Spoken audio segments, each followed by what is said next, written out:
আসসালামু আলাইকুম, সবাইকে শুভেচ্ছা জানাচ্ছি। মাসুম মাহবুব দেখছেন ওপেন দ্য ইউটিউব চ্যানেল এবং মাসুম মাহবুব ফেসবুক পেজ।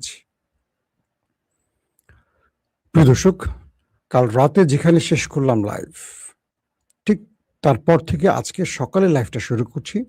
অনেকেই আমাকে বলেন তারিখটা বলার জন্য। আমি তারিখটা বলে দিচ্ছি, আজ মে মাসের ১৩ তারিখ ২০২৬। এই দিনে চীনের উদ্দেশ্যে উড়ে আসছেন মার্কিন প্রেসিডেন্ট ডোনাল্ড ট্রাম্প। ভিডিওর নিচে কিন্তু তারিখটা দেখা যায়। তারিখটা বলি আর না বলি দেখা যায়। আপনারা দেখলে বুঝবেন কতদিন আগের ভিডিওটা। তারপরও আজকের থেকে আমি চেষ্টা করব মনে থাকলে প্রতিদিন বলার।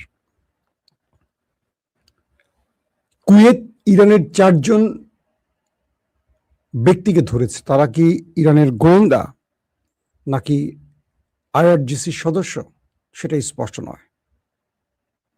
তাদেরকে কুয়েতের বিরুদ্ধে ষড়যন্ত্রের দায়ে আটক করা হয়েছে।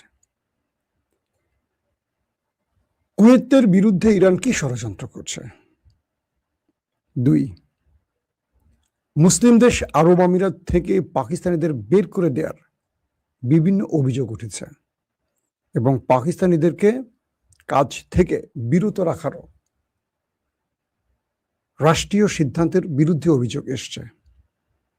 আরব আমিরাত কি চাইছে আসলে? পুরোপুরি কি ইসরায়েলের ফাঁদে পা দিয়েছে? ৩, পাকিস্তানের বিরুদ্ধে ইসরায়েল এবং ভারত জোরে সোরে প্রোপাগান্ডা শুরু করেছে। উদ্দেশ্যটা কি আসলে? টার্গেটটা কেন পাকিস্তান? পাশাপাশি তুরস্কের নেতৃত্বে একটা ঐক্য হওয়ার জোর চেষ্টা চলছে। বিভিন্ন সূত্রের খবর, পাকিস্তান, সৌদি আরব, কাতার এরকম আরো কয়েকটি দেশ এখানে জড়াবে। শেষে এখানে যুক্ত হতে পারে ইরানের মতো আলোচিত দেশটিও। ট্রাম্প আছেন এখন, ট্রাম্প চীন সফরে গেছেন, সেখানে তার সম্ভাব্য সফরের পরিকল্পনা কি সেগুলো জানাবো। দর্শক, কুয়েতে একটি বিমান ঘাঁটির আশপাশে, মার্কিন যে বিমান ঘাঁটি আছে কুয়েতে, তার আশপাশ থেকে আটক করা হয়েছে ৪ জন ইরানিকে। কুয়েত বলছে, বা কুয়েতের সরকারের পক্ষ থেকে বলা হচ্ছে, এরা আইআরজিসির এজেন্ট, অর্থাৎ আইআরজিসির সদস্য বা এজেন্ট। তারা কুয়েতের বিরুদ্ধে কোনো ষড়যন্ত্রের পরিকল্পনা নিয়ে কাজ করছিল। এ সময় তাদেরকে আটক করা হয়েছে। ইরানের পক্ষ থেকে ছোট একটি স্টেটমেন্ট পাওয়া গেছে যে এইরকম কোনো দায়িত্ব ইরান কাউকে দেয়নি যারা ভিন দেশে গিয়ে ষড়যন্ত্র করবে, বরং ইরান তার নিজের শত্রুদের দমনই সবচেয়ে বেশি এখন সচেষ্ট আছে। ইরান বলছে যে আমরা প্রতি মুহূর্তে আমাদের শত্রুদেরকে দমনই ব্যস্ত আছে, আমরা অন্য দেশের শত্রুতা করব এরকম নীতি আমরা কখনো গ্রহণ করিনি, বা ইরান এরকম কাজ কখনো করে না। প্রশ্ন হতে পারে যে কুয়েতের মতো একটি মুসলিম দেশ, তারা ইসরায়েল আমেরিকার পক্ষে দাঁড়িয়ে ইরানের বিরুদ্ধে দাঁড়াচ্ছে কেন? কারণ সাম্প্রতিক সময় ইরান কুয়েতের উপর যতগুলো আক্রমণ করেছে, প্রত্যেকটি আক্রমণ ছিল মার্কিন এবং ইসরায়েলি স্বার্থ সংশ্লিষ্ট টার্গেটে। কুয়েতের ভেতরে বড় কোন, মানে কুয়েতের বা রাষ্ট্রীয়ভাবে বা কুয়েত জনগণের কোনো ক্ষতি করেনি। যেমন আমরা একটা ভিডিওতে আপনারা সবাই দেখেছেন, সোশ্যাল মিডিয়ায় ভাইরাল হয়েছিল, সেটি হলো একটি মার্কিন যুদ্ধ বিমান ভূপাতিত হয়, পাইলট প্যারাশুট দিয়ে নেমে পড়ে, কুয়েতের জনগণ সেই পাইলটকে মোটামুটি যা করার করে। তার মানে কি, কুয়েতের জনগণের সাপোর্টটা ইরানের পক্ষে, যারা মার্কিন পাইলটকে মোটামুটি ধরার পর কান টান ধরে চট থাপ্পড় দিয়ে পাছায় বাড়ি টাড়ি দিয়ে ছেড়ে দেয় বা কুয়েত সরকারের কাছে হ্যান্ড ওভার করে। তার মানে আমেরিকাকে কুয়েতের জনগণ ভালোবাসছে না, বাসছে ইরানকে। তো এই মুহূর্তে কুয়েত যে কাজটি করছে, এই কাজটি কতটুকু সমীচীন আমার জানা নেই। আরব আমিরাত মধ্যপ্রাচ্যের বিস্ফোরা। আরব আমিরাত তারা ইসরায়েলের সাথে গোপন থেকে এখন প্রকাশ্যে প্রেম শুরু করেছে। অনেক জায়গায় অভিযোগ এসছে যে তারা আয়রন ডোমের মতো প্রতিরক্ষা ব্যবস্থা ইনস্টল করেছে আরব আমিরাতে। চিন্তা করেন, সামরিক চুক্তির মধ্যে ঢুকে গেছে এমন অভিযোগ আসছে তাদের বিরুদ্ধে। পাশাপাশি এক ব্যক্তি লিখছেন, গ্রামে গ্রামে কসমেটিক্স বিক্রি করি আর লাইভ দেখছি, নাম হলো দিদার। আপনার জন্য ভালোবাসা, আপনার আজকের দিনে বিক্রিটা ভালো হোক দিদার ভাই। তো আরব আমিরাত বলছে, মানে পাকিস্তানের কয়েকটি সূত্রের খবরে জানা গেছে যে আরব আমিরাত তারা ইরানকে সহযোগিতার দায়ে পাকিস্তানের অনেক জনগণকে কাজ থেকে বের করে দিচ্ছে এবং ভেতরে পাকিস্তানের জনগণকে আরব আমিরাত ছাড়ার জন্য নির্দেশ দেওয়া হচ্ছে। পাকিস্তানের অন্যতম সাংবাদিক ইমরান রিয়াজ খান এই তথ্যটি জানিয়েছেন। আমি তাকে প্রশ্ন করেছিলাম, পাকিস্তানের উপর আরব আমিরাতের রাগটা কোথায়? তারা বলল যে দীর্ঘ কয়েক যুগ ধরে পাকিস্তান এবং আরব আমিরাত, সৌদি, কাতার এদের সাথে সম্পর্ক ভালো। আপনারা জানেন যে পাকিস্তানের সেকেন্ড হোম আরব আমিরাত বা সৌদি আরব বলা হয় সবসময়, এবং এদের ভিসা প্রসেসিং খুব সহজ, চাইলেই সকালে বিকালে চলে যেতে পারে, এরকম একটা অবস্থা। তো ইসরায়েল এই মুহূর্তে আরব আমিরাতকে বলছে তোমার শত্রু ইরানের চেয়ে বড় পাকিস্তান, কারণ পাকিস্তান ইরানের হয়ে কাজ করছে এবং এই যুদ্ধ বিরতির জন্য আমেরিকার হয়ে বা ইরানের হয়ে বা দুই পক্ষের হয়ে পাকিস্তান মূলত কাজটি করছে। যে কোনো ভাবে চাইছে এই অঞ্চলের যুদ্ধটা বন্ধ করতে পাকিস্তান, কিন্তু এই যুদ্ধটা চলুক চায় কে? ইসরায়েল এবং আরব আমিরাত। তো এই জন্য আরব আমিরাত তার টার্গেটে পরিণত হয়ে গেল পাকিস্তান, আর ইসরায়েল তো আছে। ইসরায়েল নেপথ্যে আরব আমিরাতকে পুরো বিষয়টিকে মনিটর করছে। কয়েকটি সূত্র বলছে আরব আমিরাতের ইসরায়েলের পরবর্তী টার্গেট পাকিস্তান, কারণ এক ইরানকে নিউক্লিয়ার মুক্ত করতে পারমাণবিক বা অ্যাটম বোমা বানাতে না পারে তার জন্য এত কিছু করছে। তাদের সবচেয়ে বড় আতঙ্কের জায়গা এখন পাকিস্তান, কারণ একমাত্র মুসলিম দেশ যার হাতে পারমাণবিক আছে। এই পরিস্থিতির মধ্যে আরব আমিরাত যখন পাকিস্তানের শ্রমিকদেরকে বের করে দেওয়ার প্ল্যান করছে, তখন সৌদি আরব নীরবে দেখছে, কারণ সৌদি আরব তার সবচেয়ে কাছের মিত্র হিসেবে পাকিস্তানকে পাশে রাখছে এবং এখন পর্যন্ত পাকিস্তানের দুর্দিনে সবচেয়ে বেশি পাশে দাঁড়ায় যে দেশটি, তার নাম সৌদি আরব। বলা হচ্ছে যে মুসলিম বিশ্বের 4টি দেশ, যারা তুরস্ক, সৌদি আরব, পাকিস্তান এবং কাতার, তারা একটা জোট করছে। আগামী দিনে তারা এমন একটি সংস্থা করতে চায় যাতে ন্যাটোর মতো অন্য কোনো দেশ এসে তাদের উপর আক্রমণ করলে সবাই সবার উপর আক্রমণ বিবেচনা করবে। ন্যাটোর আর্টিকেল 5 অনুযায়ী, মেবি আর্টিকেল 5 যদি ভুল না করে, একটি দেশ আক্রান্ত হলে বাকি দেশগুলো আক্রান্ত হবে বিবেচিত হয় এবং সবাই সম্মিলিত শত্রুকে টার্গেট করে। তো তুরস্ক, সৌদি আরব, পাকিস্তান, কাতার, তারা ভেতরে একটা জোট করছে ইসরায়েলের বিরুদ্ধে এবং আগ্রাসনের বিরুদ্ধে। কিছু সূত্র বলছে এই জোটে ইরানও নাম লেখাতে পারে এবং এই জোটে ইরান কিভাবে আসবে সেই ব্যাপারে ইরানের সাথে সৌদি আরবের আলোচনাও চলছে।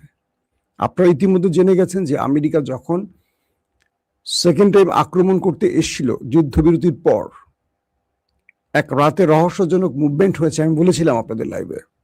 সেই রাতে আমেরিকা আক্রমণ করতে পারেনি সৌদি আরবের কারণে, কারণ সৌদি আরব আক্রমণ করতে দেয়নি ইরানের উপরে।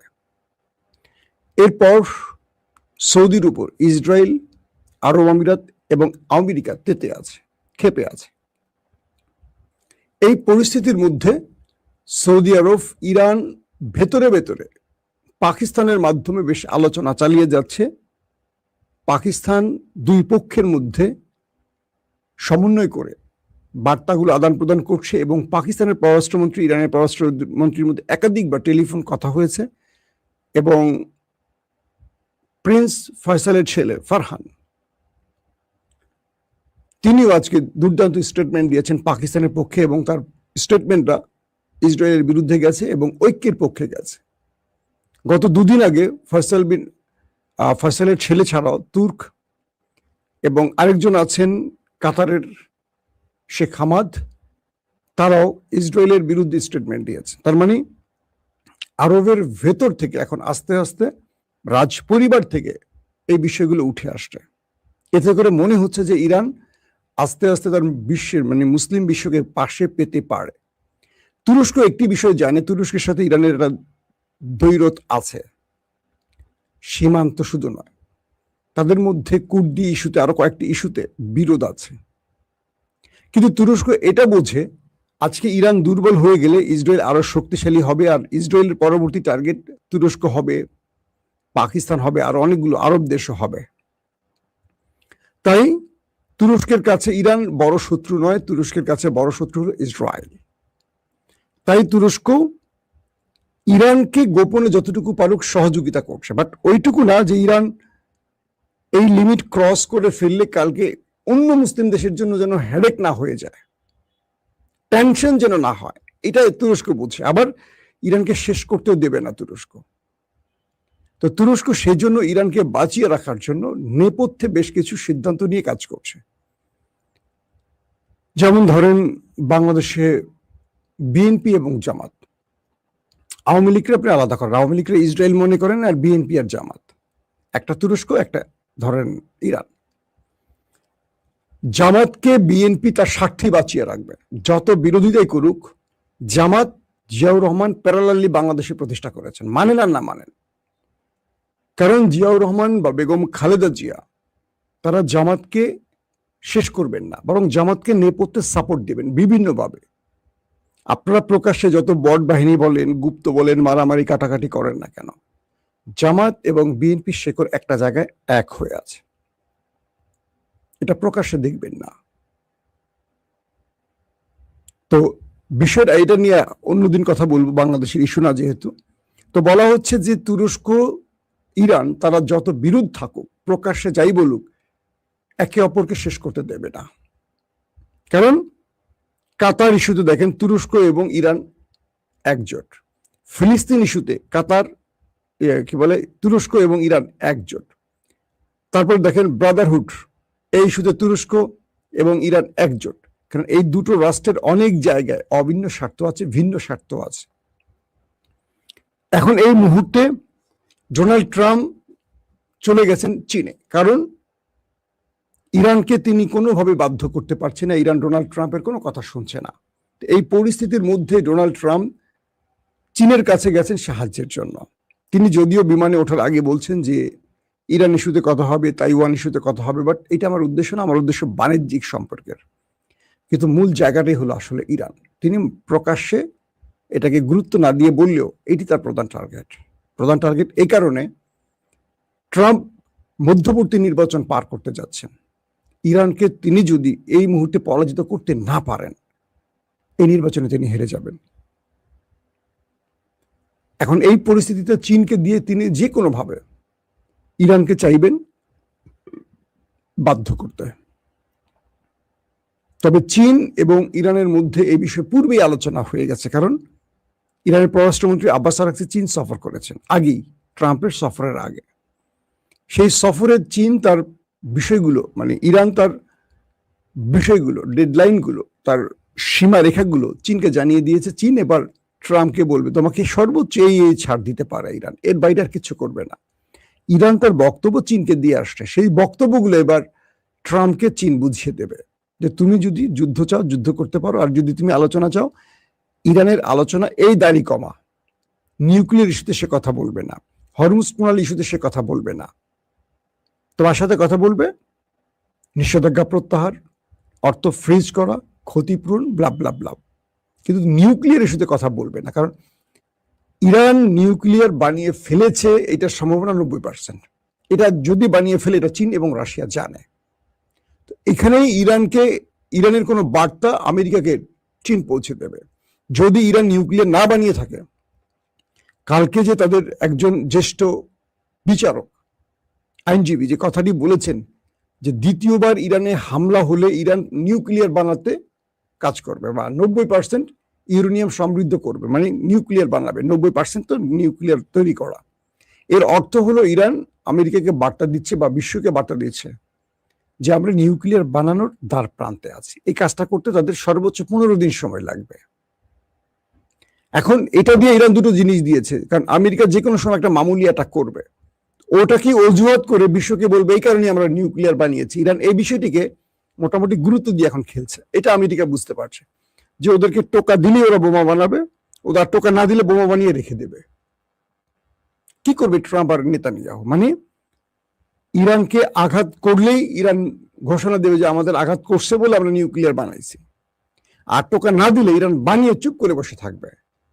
কারণ ইরান বুঝতে পারছে নিউক্লিয়ার দিয়ে তাদেরকে বাঁচতে হবে, নিউক্লিয়ার না বানালে ইসরায়েল আবারও আক্রমণ করবে।